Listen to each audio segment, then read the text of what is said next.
Alright, welcome back everybody to Game 2 in the finals for the SoCal League of StarCraft 2v2 tournament.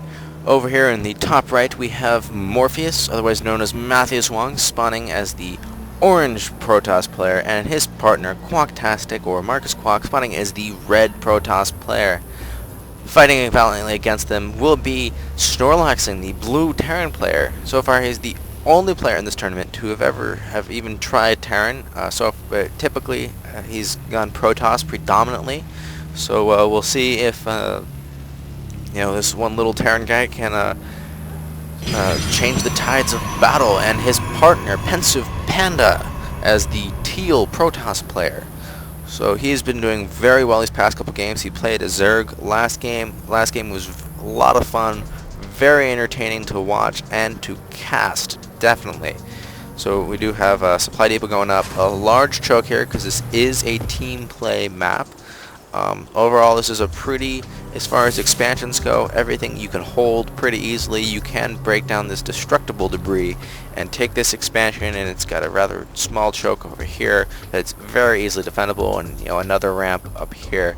So overall, it can be a little large, and that's the only thing. So if you have harassment from any kind of air units or really fast moving, so maybe some phoenixes coming in here and picking up some SCVs, that could be a problem. Let's open up the production tab. I get an idea. So we have barracks on the way and the gateways on the way for almost the exact same timing from all three of our lovely Protoss players. Gas on the way for everybody. So should shape up to be a good game. So Quacktastic and Morpheus did win Game 1. So Pensive Panda and his partner Snorlaxing have to win this game if they want to stay alive and go to Game 3 in this awesome tournament. So we have 4 SCVs on this refinery. Gonna go mine it extra fast, I suppose. As this one finishes, and we double refinery for Terran. So interesting to see how that plays out. Maybe we'll see some Banshee harassment. That would be cool. I love Banshees. Of course, everybody else hates them, so we do have gas on the way for everybody. Cybernetics core and an orbital command. Orbital commands must have for Terran players. Really boosts that economy, and of course scans if you have any DT action like they happened last game. So great, well-timed Dark Templars by Quacktastic running into Snorlax's base and wiping out quite a few probes. That was probably what won that game for this dynamic Protoss duo, who have been doing very well in this overall tournament. So we have a pylon over here to spot the debris, in case that gets broken down. Never like it when they have destructible debris in the back of your base. So probably going to drop another barracks here. Yes, he is. So complete that wall off. So that's always good. So probably not really too necessary against a pair of Protoss players to wall off. It will prevent scouting, I suppose, but not much else. So we're gonna get his add-on here. It's going to be a tech lab. So probably going to see some Marauders here, which is cool. Maybe some MMM, which would explain the need for gas. Is 0 on this refinery and 4 on this one. Interesting strategy. We'll see if it pays off for him in the long run. So far we have warp technology for all 3 of our Protoss players. So very typical, and a robotics facility for Pensive Panda. Probably going to get out an observer. Another robotics base for Quacktastic. Again, probably an observer. It's very standard Protoss play. I have seen games where you can skip the robotics facility altogether, and instead opt for more gateways and more gateway units. And because there is quite a bit of where is that robotics facility, by the way? It's spawning somewhere. Oh, there it is. Yeah. So you can skip this all the way. I've seen it where Protoss players will skip getting an observer, and go based off some really minimal scouting, but you're generally able to kind of predict what's going to happen anyways, just because everyone does stick to some typical play. Some you know, a little force scouting around for any proxy pylons or anything weird like that, which is good because Morpheus is very, very, very good at his cannon rushing. It can be a giant pain in the ass. We have Infernal Pre-Igniters from our Terran player. I have seen this in the last game when he played as Terran. Interesting. So I don't know if there's going to be enough light units out on the field for Infernal Pre-Igniters to be useful at all, but we'll see if it pays off for him at all. I personally would not go with Hellions against a pair of Protoss players because, you know, you have Stalkers, and Hellions are very fragile. Stalkers do lots and lots of damage to those units, and then, you know, of Immortals over here, which render Hellions basically useless.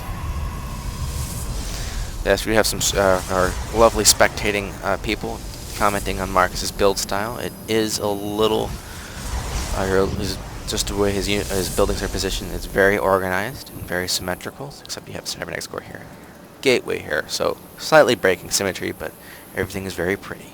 It's very proud. So on the production facility, we do have level 1 attack upgrades for Pensive Panda, which is good. Upgrades are always good. There is going to be pushing out here with 4 Immortals. We'll see if our Terran Protoss duo can handle this. He's going to be moving out with a Hellion drop, so this could be this could do some damage. But at the same time, we got this army moving out over here. Don't know if this is going to be useful at all, especially since this medevac will be spotted by a probe, who then is going to go ahead and drop his pylon. So don't know how effective that drop is going to be, or if it's going to happen at all. Hellions not so hot when it comes to destroying buildings. 4 Immortals over here, and an Observer, a bunch of Stalkers. It looks like a very, very scary looking army. Protoss guys going to be running over here, see what he can do. They should be able to pull this off. I can't foresee this being a death blow, although if held off properly, they should be able to recover from this. They did destroy barracks and a factory. That's going to set back this Terran player quite a bit. Force field going down everywhere, so this should be held off. Don't think this is going to be much of an issue. They're not reinforcing with more units, which is good. I think they've done quite a bit of damage as it is so far. No need to try and push it. Don't want to get too greedy. But they probably, if they decided to put more pressure, that very well might have been the death blow right there. But Terran army is currently non-existent. I'm not really, yeah, no. So 3 Marauders, 2 of them barely alive, 1 of them with 5 HP, not good. So far, Snorlaxing seems to be the one who gets hit the hardest when it comes to his autonomy. So in the last game he played as, he had most of his probes killed in a terrible accident with DTs. Very, very bad. But floating quite a bit of resources here, almost 1,500 resources, and going to be rebuilding this wall, a lot of factory barracks, trying to make more production facilities to do something with the absurd amount of resources he's very casually floating. Protoss army still it's decent sized, but I think they're going to sit back and macro up for a little while. I don't foresee another hardcore push coming out here anytime soon. Both players are just going to sit back, get some upgrades. We do have armor level 1 coming out for Pensive Panda, and more Immortals coming out for Quacktastic. He has favored Immortals in the last couple of games he's played. So looks like everyone's just going to sit back for the time being. The Terran player is going to be desperately trying to fix all of the damage that has been done to him. So he does have quite a few production facilities up. Let's hopefully he can macro out an army before this thing gets a little too scary. And they are pushing out here, or at least, okay, no, they're just going to move to the ramp for the time being. But if this Terran player can get out some more units, this might not be the end, although, as one of our lovely spectators, hello bye bye, eliminated earlier today, has noticed, both Protoss players have expansions up and saturated compared to the one base, or actually no, the one base of the Terran player, and then this Protoss player has kept up with expansions. The second one is up and running. On the side, you can choose between either one of these, these spots here or off to the side. Interesting matchup, but you can hold them very easily if placed. So you have a rough concave here, to allow for everybody to be shooting at once, which is cool. Got a layout. I don't know what that is. Just gonna hang out there, just chilling in the middle of a war scene. That's cool. It's just what those animals do. So Terran pair has an expansion up, is transferring SCVs, quite a few SCVs he's got there, which is good because his main is almost out of resources. Do you have a siege tank? Do we have siege tack? Yes, we do.